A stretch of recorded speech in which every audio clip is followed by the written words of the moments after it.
this video I'm gonna show you how to create this 3D Instagram effect using Photoshop. So let's get started.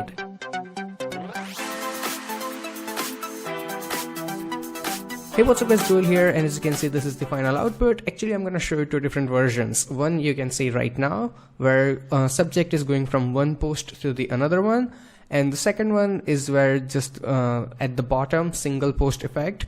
So whatever you like to create. Now obviously before we start this effect you have to take screenshot of your Instagram page using your mobile phone.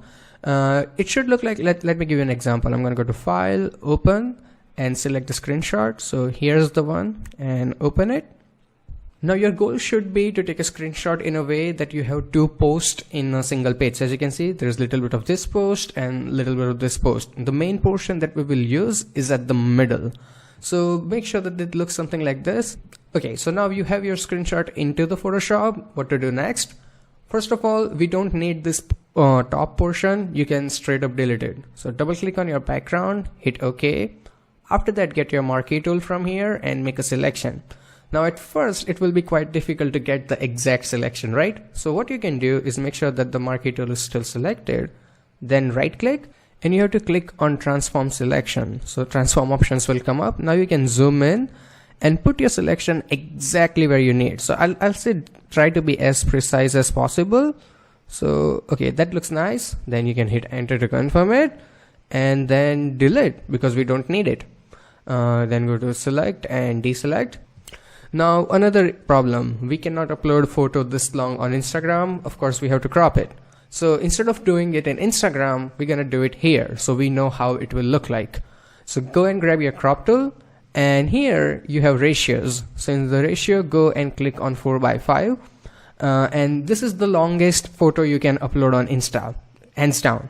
So I'm gonna go and confirm it, but before you do that, extremely important, make sure that your delete crop pixel option is off. Otherwise Photoshop will delete this rest of the photo and we don't want that.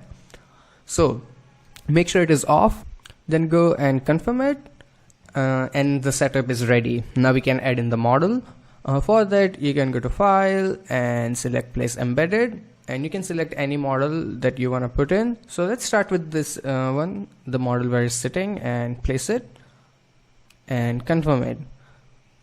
Now we need to remove the background, and you can do it any way you like, but for this one I highly recommend using pen tool because it's a really complicated background.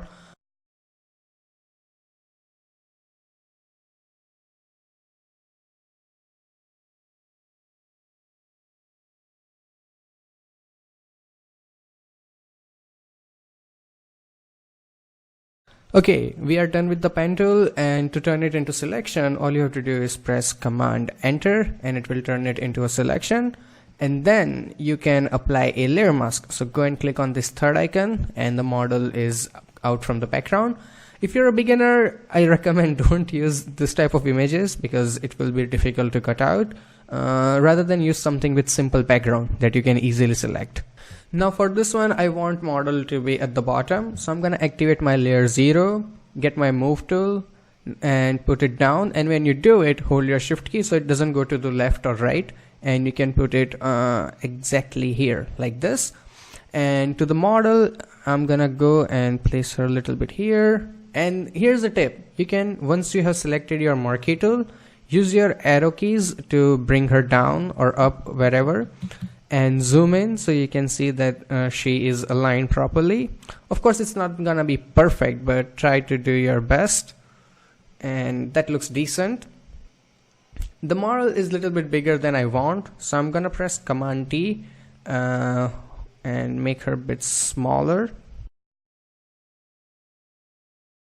Now let's add the background photo. Go to File, Place Embedded, and select any photo that you want to use as background. So I'm going to select this sky, place it,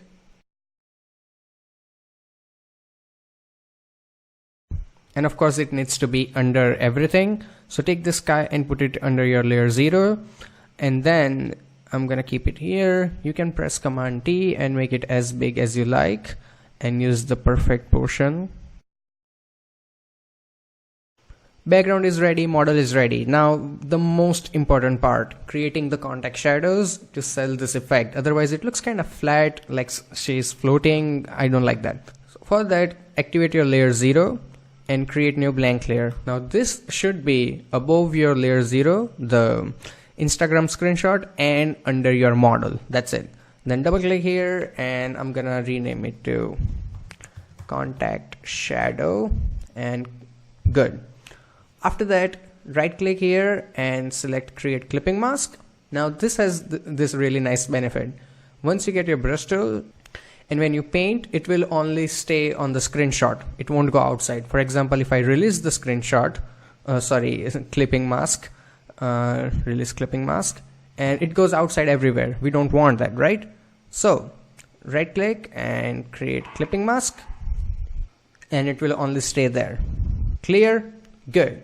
So we have layer 0, we have contact shadow layer, and now we can start painting.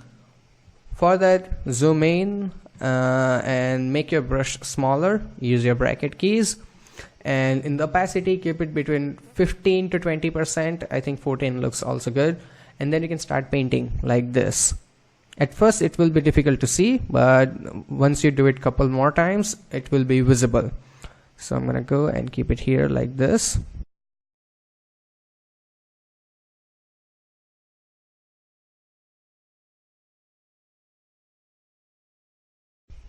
So as you can see, this is with shadow and this is without the shadow. It gives a lot more depth.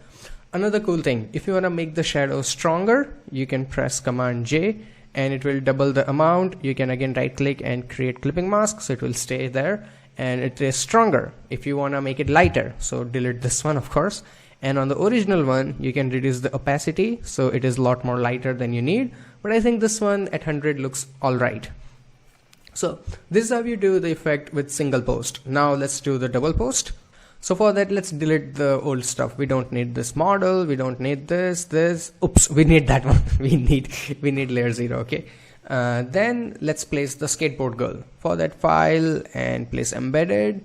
And where's the skateboarder? Here, and then place her.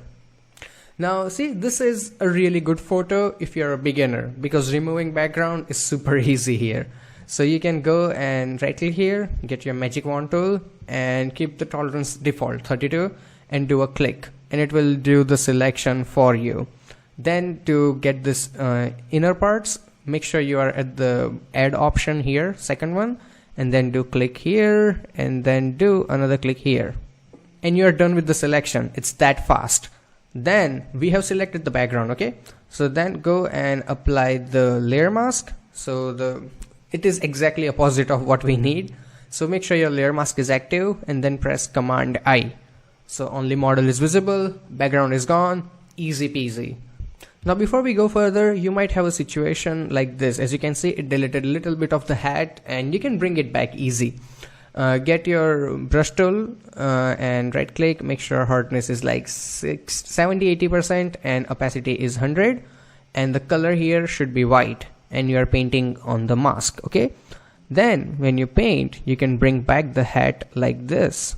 Not only that, you can also erase. So let's say I paint a little bit too much, you can go and change to black color and then you can erase whatever you don't like. It's convenient as hell. So that's done, and for this portion, just right click on your layer mask and select and mask. And in old version, it's refine edge. So select that, and there make sure you have the second option selected, the refine brush tool, and then make it smaller and paint here like this, and it will get rid of the white background. Not a big deal. Hit OK. The skateboarder is cut out. It looks very clean. After that, activate your layer 0, get your marquee tool, and then drag it up like this. You know what, let's make the canvas light gray so you can see the post properly. And yeah, better. So model and background setup is ready. Now we can add in the shadows. For that, this one is a little bit different method because we don't have any contact shadows. It's actually model jumping from one post to the another one. So shadow will be in distance. So I'm gonna first of all adjust the model a little bit here where I like. Okay, better. Now to create the shadow, it's actually pretty easy. Make sure your skateboard layer is active, then press Command J so you have a duplicate. After that, right click on layer and then select rasterize layer. Then activate the layer mask, right click and apply layer mask. So here's what you have, just model, that's it. Okay, then go to your image adjustment and then here saturation, and here in the lightness go and make it -100. So you have this silhouette of the model. Hit OK. Now shadow is going to be under the model, of course. So take this layer and put it under your model and rename it so you don't get confused. After that, bring it out like this. Wherever you want, you can adjust it later. Don't worry too much. So again, I'm going to use my arrow key. Looking pretty good. After that, just like the last time, right click and create clipping mask. Make sure it's exactly on top of your layer 0, so it will only show up there. Now go and reduce the opacity so it blends in a little bit better. Looking nice, but the shadow is way too sharp and it doesn't look that natural. So for that, you can directly apply Gaussian blur or you can turn it into a smart object. So let's make it smart object. I'm gonna right click and convert to smart object, then go to filter, blur and Gaussian blur, and then add a little bit of blur until it looks natural to you. So I'm gonna keep it to 5.6, looks okay, and let's adjust it again.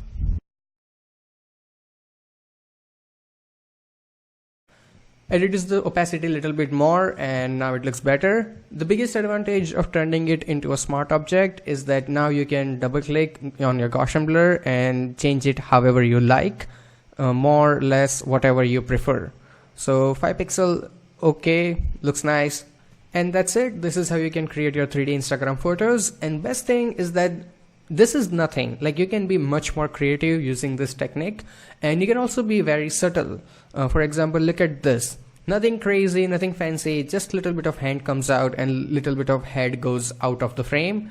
I just added this white strip to create that illusion. And another thing, if you want to check out like how it will look on Instagram before uploading, kind of easy thing to do. Look at this. I went to my Instagram profile and I took a screenshot of a post that was also 4:5. Like I know because I uploaded it that this is also 4:5 photo. So you take the screenshot, you bring it into the Photoshop, right? Then you go to your this file and you save it as JPG. Then you come back here and then you place it here. You can go to file and place embedded and you can place that file, and then you can check if it looks really nice or not just by putting it on top of it.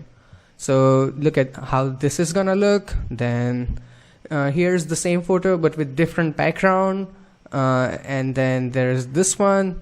So this way you can check in advance how it will look on Instagram. It was very useful for me as well when I was trying to decide what files to use for this tutorial. And also you can place in any photo and see how it will look on your Instagram feed. Really neat technique. So that's pretty much it, and I really hope that you guys learned something from this video. If you did, hit that like button, and if you want to check out more videos by me, you can click on any of these boxes, and you can also subscribe to my channel. So every time I upload a new video, you will get an update. Till then, goodbye, take care, and have some fun with Photoshop.